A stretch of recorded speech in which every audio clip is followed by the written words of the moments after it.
नमस्कार, जय श्री कृष्ण। आसोलव ज्ञान यूट्यूब चैनल में आप सभी का स्वागत है। फ्रेंड्स, हम जानेंगे कि श्रावण मास में बेल पत्र चढ़ाने का नियम क्या है और भगवान भोलेनाथ को बेल पत्र क्यों चढ़ाते हैं। तो श्रावण मास में बेल पत्र चढ़ाने के ये नियम ज़रूर जान लें तो शिव जी होंगे प्रसन्न, भगवान भोलेनाथ प्रसन्न होंगे, क्योंकि भगवान भोलेनाथ को बेल पत्र अति प्रिय है। बेल पत्र शिव जी के तीनों नेत्रों का प्रतीक माना जाता है, इसीलिए 3 पत्तों बेल पत्र के ही शिवलिंग पर चढ़ाए जाते हैं। उनके ये त्रिनेत्र है, भूत, भविष्य और वर्तमान देखते हैं। श्रावण मास के सोमवार को शिव जी की विशेष पूजा होती है। इस पूजा में बेल पत्र चढ़ाना खास महत्व होता है। यदि आप बेल पत्र को नियम से अर्पित करेंगे तो आपके शिव जी आपको आशीर्वाद देंगे और भक्तों की मनोकामना पूरी करेंगे।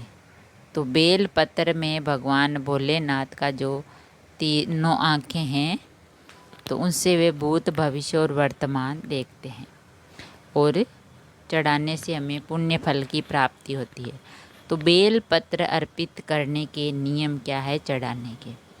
10 स्वर्ण मुद्रा के दान के बराबर 1 आक पुष्प के चढ़ाने से फल मिलता है। 1000 आक के फूल का फल 1 कनेर के फूल के चढ़ाने का फल समान होता है और 1000 कनेर के पुष्प को चढ़ाने का फल 1 बेल पत्र चढ़ाने में मिलता है। तो बेल पत्र तोड़ते समय इस बात का भी ध्यान रखना चाहिए कि चतुर्थी तिथि, अष्टमी, नवमी और चतुर्दशी, अमावस्या या किसी माह की संक्रांति पर कभी भी बेल पत्र ना तोड़ें।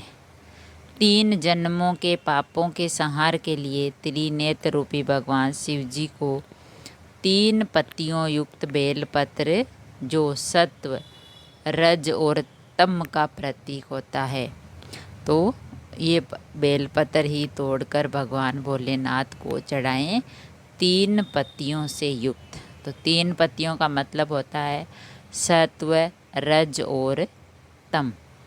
तो ये उनका प्रतीक होता है तीनों पत्तियों, इसीलिए भगवान भोलेनाथ को 3 पत्ती वाला जो है बेलपत्र चढ़ाते हैं और उनकी पूजा करते हैं। भगवान के तीनों नेत्रों का प्रतीक है बेलपत्र। 3 पत्तियों वाला बेलपत्र शिव जी को अत्यंत प्रिय हैं। बेल अथवा बेल पत्र, बिल्व 3 अखंडित पत्र होने चाहिए। ऋषियों ने कहा कि बेल पत्र भोले भंडारी को चढ़ाना एवं 1 करोड़ कन्याओं का कन्यादान का फल एक समान होता है। चाहे तो भोलेनाथ को बेल पत्र चढ़ाओ या 1 करोड़ कन्याओं का कन्यादान करो, इतना पुण्य फल मिलता है बेल पत्र चढ़ाने से भगवान भोलेनाथ को। तो शिवलिंग पर 3 से 11 बेल पत्र चढ़ाना शुभ होता है। हम अपनी श्रद्धा के अनुसार उस पर तिलक लगा सकते हैं या उस पर ओम या फिर ओम नमः शिवाय भी लिख सकते हैं और फिर चढ़ा सकते हैं। फिर बेलपत्र की चिकनी तरह से शिवलिंग को स्पर्श करें, यानी शिवलिंग पर चिकनी तरह से चढ़ाएं और ओम नमः शिवाय मंत्र का जाप भी करें। और त्रिसंख्या से न्यून पत्ती वाला बेलपत्र पूजन योग्य नहीं होता है। प्रभु को अर्पित करने के पूर्व बेल पत्र की डंडी की गांठ तोड़ देनी चाहिए, केवल पत्तियां ही रखनी चाहिए। सार दीपिका के शिव बिल्व पत्र मधोस मुखम के अनुसार बेलपत्र को नीचे की ओर मुख करने और चिकना भाग है जो नीचे रहे चढ़ाना चाहिए। पत्र की संख्या विषम संख्या का विधान है, जैसे 3। यदि किसी का संकल्प के निमित्त बेलपत्र चढ़ाना हो तो प्रतिदिन समान संख्या या वृद्धि क्रम की संख्या में ही उपयोग करना चाहिए। और बेलपत्र को सीधे हाथ के अंगूठे एवं तर्जनी अंगूठी के पास की अंगुली से पकड़कर उतारना चाहिए। चढ़ाने के लिए सीधे हाथ की अनामिका, रिंग फिंगर एवं अंगूठे का प्रयोग करना चाहिए।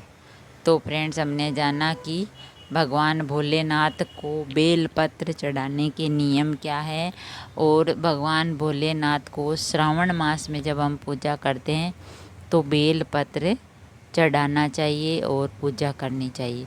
तो बेलपत्र चढ़ाने के नियम जाने तो भगवान भोलेनाथ अपना आशीर्वाद देंगे और भक्तों पर प्रसन्न होंगे। अगर वीडियो अच्छा लगा तो लाइक और शेयर ज़रूर करें।